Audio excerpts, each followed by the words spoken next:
Hey, welcome to the Husker247 Podcast. I'm Brian Christopherson. Michael Bruntz is not really across from me, but sort of. And we're going to talk about quarterbacks to start. We're going to do this thing where we go through, we're in May now, Brunt. So you gotta really, We're in the thick of off season right now. you May's gotta, the worst. gotta scratch and claw a little bit, which is okay. We're willing to do that, but we're going to go through each position group one by one throughout these podcasts through May and June and say, here's the lay of the land. In some cases, here's who's coming in the summer. Quarterback, I don't know if anybody is, but we can talk about the guys. Well, what do you think, Bruntz? Are you? Yeah, I didn't know if you were breaking some news there that there was another quarterback on the way. Is there? No. No, I wasn't breaking any news. Okay. No. Is there another quarterback coming? And I'm going to tell you about it. No, that would be something, wouldn't it? No, I said I was saying a reveal. Yeah, I was saying, I don't know that that's happening. So let's talk about the guys that are here. There are 3 scholarship quarterbacks remaining. At one point, there were 6. There's Jeff Sims, there's Heinrich Harburg, and there's Chubba Purdy. We know, Bruntz, that Jeff Sims is the dude now. I mean, that I said this when he was up there after the spring game. I think you and I would have said that he's going to be the starting quarterback. We fully believed that. But Casey Thompson was still around. And I think to the general public, there was still sort of this thought, like maybe it's a 50-50 fight when they get to fall camp. I don't know. Until it's proven otherwise. Casey was a starter last year. I'm generalizing how the public might have thought about it. And so I think when Jeff Sims, whenever he appeared this spring, he didn't yet have that status as like the man, like to the whole state. And so that's what has flipped and will be different the next time we talk to him. I mean, in thinking back on it, I mean, like this, it seemed like this is where things were headed, right? Like Yes. when a head coach brings in a quarterback and says, everybody that I talk to tells me that this is an NFL quarterback and I believe he's a future NFL quarterback, I don't think the natural inclination is to go, oh, and by the way, we're going to go with this other guy over here who is not part of this offense or is not my guy. And I guess like things were headed towards this. It was just kind of a matter of whether Casey was going to stay and compete. He was behind the eight ball with not being able to do much at all this spring, aside from just hang out in the film room. And it's I mean, I think this was going to be the outcome. I think they love Jeff Sims' tools and what he can be as a passer and a runner, and the running piece of it, I think, is very important to the staff, and we can get into that too if you want. But I guess now the question for me, as it relates to Jeff Sims, is can he lead this thing? Does he have the chops to kind of wrap his arms around this team and pull it in one direction? And I think Casey was good at that at times, but I think in year one, when everybody's kind of trying to figure things out, I mean, naturally one of the positions you look towards for some leadership and getting everybody going in the same direction is quarterback. And I guess we'll see if Jeff Sims is that guy. Do you think he can be? Mm-hmm. And real quick, back to the thing with Casey. I mean, this staff would have no, you were fine. I mean, this staff though would have been in a precarious spot to put all their eggs in the basket of someone who, yes, he has a lot of college tape and experience, but they didn't get to see him at all in the spring. And you're sort of like wondering, I hope for Casey's sake, because I like Casey, I hope he has success, and I hope he comes back from his offseason recovery really well. But that's what you would have been banking on, like as a Husker staff, this guy who had surgery on his, throwing shoulder. And, you never quite know how a guy's going to respond after all that, especially if you want to have a QB who can be a running threat, who can take some hits and all that stuff. Casey's a very tough guy. Jeff Sims has been in and out of the lineup too during his time at Georgia Tech, but he's 6'4", 220. And I think the play that, if you want like a snapshot of like, okay, I see exactly what they're talking about with him, with his versatility. I think it was Cam Lenhart, I could have the player wrong, who came free in the first quarter of that spring game. And Jeff Sims just did a wheeled out of it like it was like, whatever, and he took off and he got like 5 yards or something. But that's a play where you could take for granted, where a lot of guys would have taken an 8-yard sack, no questions asked. And he didn't even get touched on it. And so, Rule said he's a guy, he said 4.4 speed. I don't know if it's up there, but he's a fast guy, but he's a passer first. He said, he's a guy who can pass the ball, who happens to be a very fleet-footed. So they do love everything about him. And I think back to your point, Bruns, we shouldn't have been shocked by this. I mean, on December 20th, I think was the press conference, early signing day. And maybe going into that, we had no idea what was going to happen. But when you heard him talk about Sims the way he did that day, there you go. That changed my mind right then and there. Like, okay, if I was thinking maybe Casey was the front runner, I better readjust that. And then, people try to talk themselves into both viewpoints throughout the last 4 or 5 months. But I think you're right. It was probably right there in front of our eyes the whole time. And I mean, we're still kind of new with Matt Rule, but yeah, I don't get the sense that he's the type that's going to heap praise where it's not warranted. Like as time has passed, I think he's very careful about what he says. I think he's also very purposeful about what he says. And when you kind of view what he said in December through that lens, it's like, okay, I think it was a bit of a tell on kind of what direction they were going. I mean, I think that, they were more than willing to have Casey stick around and compete for that job. I just think it was going to be very tough to, overcome 15 practices of Jeff Sims, kind of already having that in the bank when you got to the fall camp. So I guess now the question becomes like, is that backup, like the quarterback battle that we were kind of all expecting shifts from like who's going to start to like who's the backup now, right? Yeah, I would say so. I mean, do you feel as I do that it seems like Harburg's got a leg up in that right now, or what's your thought? We heard a lot more about Harburg in the spring. Both of those guys didn't have great spring games, and I think that's kind of what's fresh in people's minds. And I mean, that's all you see publicly. I mean, that's all you have to go off of. And the coaching staff is going off of 14 other practices that they were able to see, that includes a couple scrimmages that, were probably, more purposeful, I guess, than even what the spring game was. So, I think Harburg is, right in the thick of that. I would probably put him, just based on what we've heard and what's been talked about, slightly ahead of Chubba Purdy. They also like Purdy. I mean, every chance that they talk about the quarterbacks, Matt Rule was quick to point out that Purdy was one of the more athletic, faster guys on the team. There's a little bit more that we know about Purdy. We got to see him a little bit last year. I think there were certainly some mixed results there from what we saw, but I don't know. I mean, I think I think if you're looking for more of kind of that big physical runner piece of it, I think you would lean more towards Harburg. It's just a matter of whether or not the passing has caught up with his athletic ability. Yeah, I think also with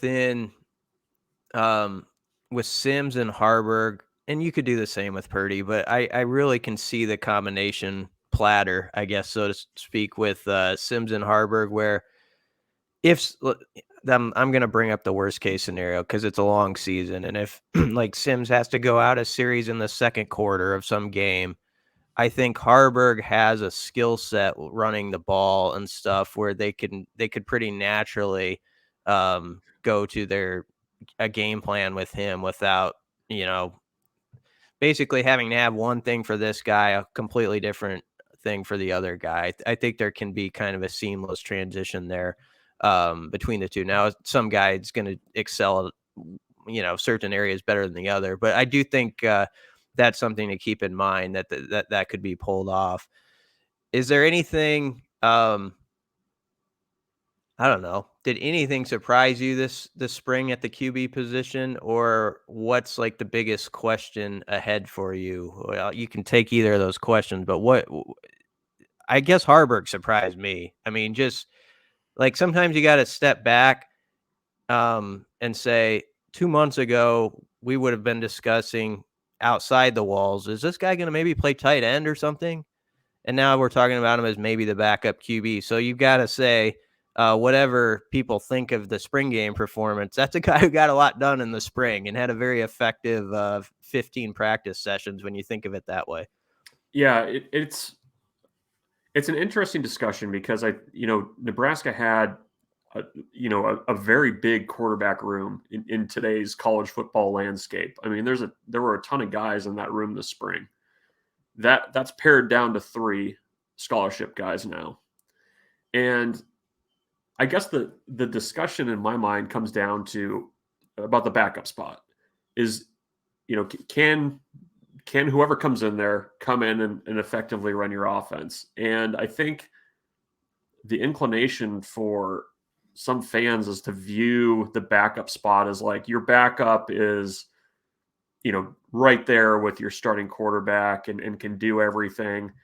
And I don't know how realistic is that in college football in 2023 that you have somebody waiting in the wings just absolutely ready to go. I mean, it feels like most places around college football at the Power 5 level, there's going to be some question marks about that backup quarterback and what they can do. I mean, is that fair? I mean, I guess that's what I keep going back to with this discussion about, Sims and what the quarterback room looks like and level of concern. Like, I just don't know how realistic it is now to, thinking back to Brooke Behringer ready to go, whenever Tommy Frazier went, something like that. Like that scenario, I think, is a lot less likely to play out now. Yeah. Is that fair? Yeah, I was actually going to kind of bring us to that topic to close down the discussion on the quarterbacks and ask, and I agree with what you're getting at. I think there is sometimes that feeling like, oh, the depth at that spot is not good. Like you're kind of hearing that float in the air. I think it's about like it is everywhere. I would agree with that. I mean, there's maybe an exception to the rule here and there. If Casey Thompson had stuck around, Nebraska would have had like such an enviable position to so many programs, like to actually have that. It's just not like real likely in this day and age of especially the portal where, I'm sure Casey, there's probably news coming at some point, like pretty soon about where he's going, and there's going to be a good opportunity for him. And that's just the way it's going to be from now on. If a guy is like second or third and has some experience, you better believe like he at least knows in his head that he's going to have options to be QB1 somewhere else. And there's probably some NIL packages attached to it and all that stuff. Like, it's just impossible almost, it feels like, to keep 2 guys like that anymore who have like 3 or 4 years of college experience as these QBs do. So I don't think they're in a dire situation. I think they're in an average situation, and I think they've got a QB1 who has a very high upside, and the coaches think so too. So it's probably a better situation than some others. Wouldn't you say at every level, Bruntz? I mean, you go to the NFL and you look at every roster, like people can say what they want about like my guy, Kirk Cousins, but if Kirk Cousins goes down in week 3 this next season, it's probably going to be a pretty rough year for the Vikings, or whomever. You can use your guys too. And that's just the way it is from pro to high school. Like the backup situation is always like a very like, oh, that's precarious. Yeah, no, I think that's, and it, from the coaching side of it too. I mean, I wonder how much you can actually get done in a group with 6 scholarship quarterbacks. You know what I mean? Like if you're talking like development and bringing young guys along, and just the day-to-day during the season of getting a certain number of guys ready to be able to play on Saturday, it's a heck of a lot easier to do it with 3 or 4 max versus like 6. So, because even Scott Frost's staff always said, well, what it was a group of 4 or 5 is what they were 5, I think was their number. And it's just not, I don't know how you do that in today's college football and how you actually focus on development with that large of a group of players. So, it's a little bit more precarious now than it was with, Casey Thompson and Logan Smothers both there. But I mean, I think that's just kind of the way college football is now. I'm going to go back and do this story, actually, as we've talked through this. I'll do this story in the summer. There's time for it.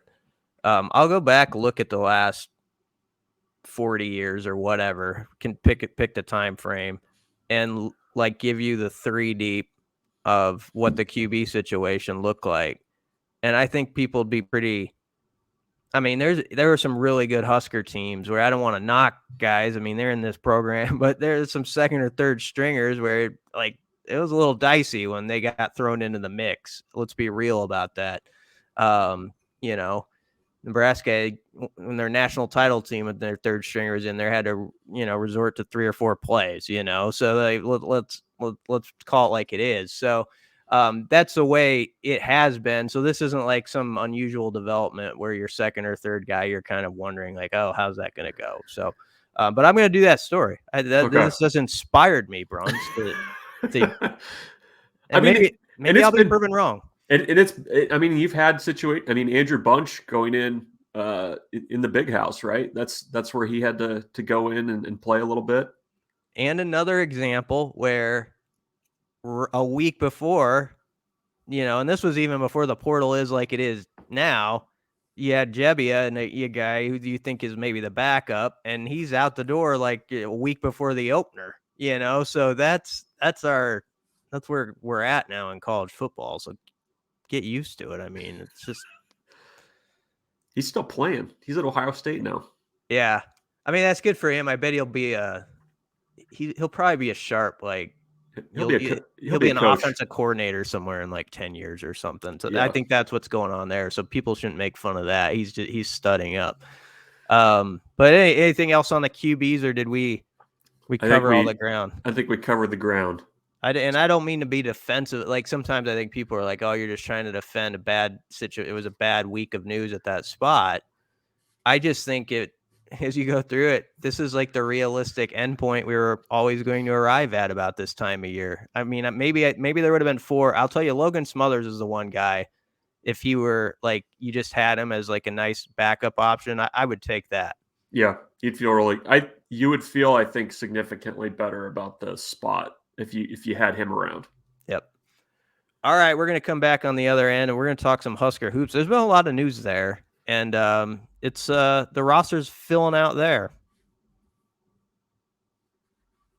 All right, we're back to the Husker247 podcast. We're going to talk some Husker hoops, and they added another Bruntz.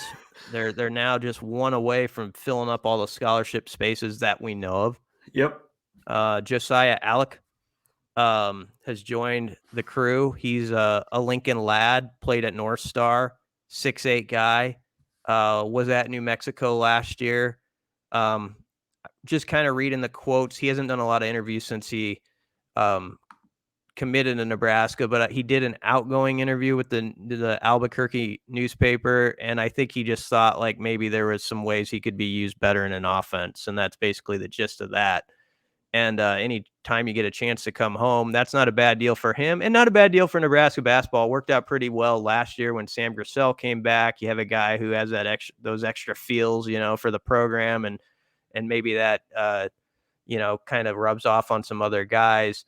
He did also shoot at a very high clip before he went to New Mexico at Missouri, Kansas City for the Roos. The Roos, yeah. Yeah.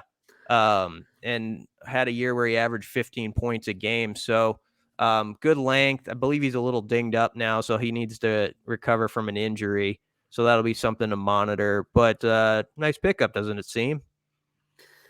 Yeah, I mean, it seems like I read that same article you're referring to, but it seemed like based on what he had done at UMKC that there might be kind of a little bit more in the tank, I guess, for Nebraska to unlock on offense. And I think it's anytime you have a guy that can play the post a little bit, which I think he can, there's value in adding a veteran guy like that. And, like you said, he's a Lincoln guy. Great story there. But, I think it's another, when you kind of look at when we can get into this too, but it seems like another one of those pickups out of the portal where you're kind of like, okay, I can see how this picture kind of comes together a little bit with some of these veteran guys that they're adding. And, not just veteran guys, but some guys with some talent too. Yeah, I think they're very much hanging with the same template they had last year, where it's obviously you're always looking for the top talent. That's Captain Obvious stuff, but you're really looking for just like, how does what this guy does merge with this other guy? And what if we got him over here and you put those 3 or 4 pieces together and what does that look like? And I think if you look at, we'll go through the 4 names here. I think you can see their plan and why they're taking this route. Aaron Eulis, out of Iowa, junior, started 27 games for the Hawkeyes last year, 6'3", can get downhill. He's just he's very confident on ball defender and also a good facilitator. And I think he could be. I really feel like his commitment on Monday relieve some of the anxiousness, because there was that spot where you're like, who's going to run the show and how's it going to work unless that guy you feel pretty good about. And I like that he just has a lot of Big Ten experience. And I think there's some fans who kind of pass through and they're like, oh, Nebraska beat them twice, whatever. I mean, Iowa was in the tournament last year and he was their 5th in most minutes for the Hawkeyes. And so he's played a lot of basketball, comes from a very proud Marion program in Chicago. His brother's Tyler Eulis, who was, a star at Kentucky, Bob Cousy Award winner, and 34th draft pick in the NBA. And they're very tight. So he's got that sort of like, gets that feedback from his family about the good and the bad of his game. I think Nebraska really got a solid piece there. And then we've talked before about, you got 6'7" Bryce Williams from Charlotte, who was really excelling the last month or two of the season at filling it up. Like, he was on a roll. So you hope you got a dangerous scoring threat from the perimeter there. And then Rink Mass, the 6'9", big from Bradley, who's probably my favorite of the bunch. Is that because you guys got really in the weeds about physics when you interviewed him? Yeah, he should be let's see. He probably graduated just recently in that. Make sure he passed his final courses, but that was his major. And no, we did not get in the weeds. Basically, he realized a few minutes in, like, this guy's not on my level that's interviewing me. So we probably need to cut this off in about a minute or so. You're like, let's get into inertia. I want to talk some inertia. Husker fans are gonna like him. He's just one of those guys, like, from the Netherlands. And they're very good at speed skate. Aren't they good at speed skating? Yeah. Mm-hmm. Yeah. I don't know if he has that skill set at all. Probably not. But he's a very well-spoken guy and an interesting guy. And I think fans are going to just enjoy hearing from him. But I like his game because he's got a little Derek Walker in his. I mean, he's the same size as Walker. He's not going to be, I think, the same type of like guy you necessarily play through as much as like sort of your forward/point guard the way Derek Walker was. But I think what Mass can do is he can shoot it better from the outside, and so that's going to open up something else. He's more of like a traditional Hoiberg stretch 4 type. Yeah. And so I think as you see it, Bruntz, I see why the puzzle pieces at least make sense on the table to me. So they have one more open scholarship. That's correct. Plus the pending decision from KSA, however that comes down. Do you see, like, with all the pieces right now, do you see 2 questions, I guess. What do you make of what they've done in the front court specifically and what they have coming back? Like, what's your your read on what they like? Do they have enough there to stir the drink, I guess? I think it's a fair question, Mark, to put out there. And the reason why I'm a little worried is Blaze Keita last year. I liked when he got in there because he really added a charge on the boards and also just as a defender. I mean, he was the guy who was taking some key charges when they were on that winning streak and doing a lot of the dirty stuff. Obviously, they're going to get Jawan Gary back, who's a junkyard dog type player. And, I mean, they missed him a ton, just like his rebounding presence. So I think we shouldn't excuse him from the conversation. He's going to loom large. But the deal with Keita with the ankle injury that just kept popping up, it was a multiple injury year for him where it happened. If you thought, well, he's going to get back the next week and then something again.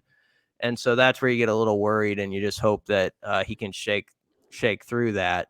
So that's sort of, I think of him as to that question because he's a nice depth piece when we're talking about the bigs. Yeah.